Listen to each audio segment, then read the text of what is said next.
Истражувањето на ТВ Алфа кое откри сериозни сомнежи за организиран криминал и корупција и можно постоење на македонска филмска мафија, доби уште една потврда.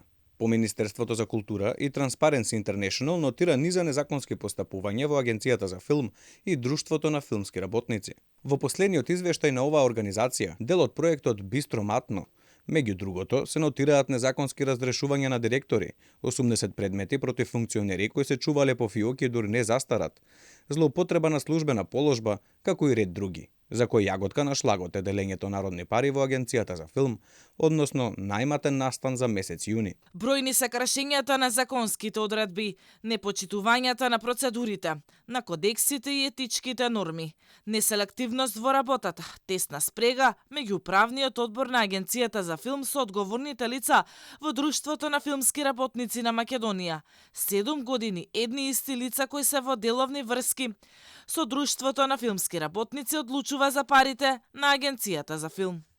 Инспекцијски надзор од Министерството за култура утврдило дека судир на интереси во Агенцијата за филм, меѓу другите, имало кај филмската критичарка Ана Василевска, која одлучувала кој ќе земе народни пари, а воедно била и хонорарно платена од фестивалот Златна рамка, финансиран од државниот буџет преку Агенцијата за филм. Судир на интереси и прекршување на законот имало и кај Бранко Петровски, кој незаконски бил назначуван за финансиски советник 7 години поред, иако законот го ограничува мандатот на само 1 година и бара за секој конкурс да биде назначена друга личност.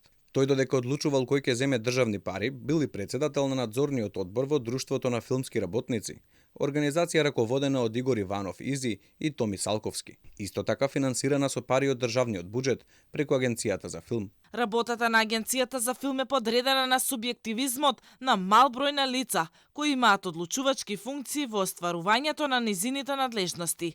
Таквото констатирано работење создава сомнеж за постоење индиции за прекршување и на кривичниот законник.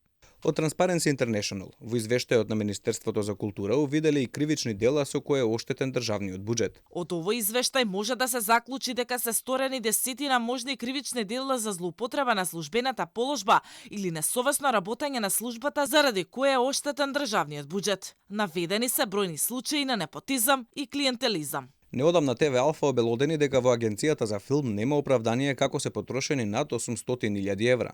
Сомнеж за проневера на народни пари има кај 39 проекти, кои добиле околу 50 милиони денари, а ниту снимиле филмови, ниту пак ги вратиле парите назад кај државата.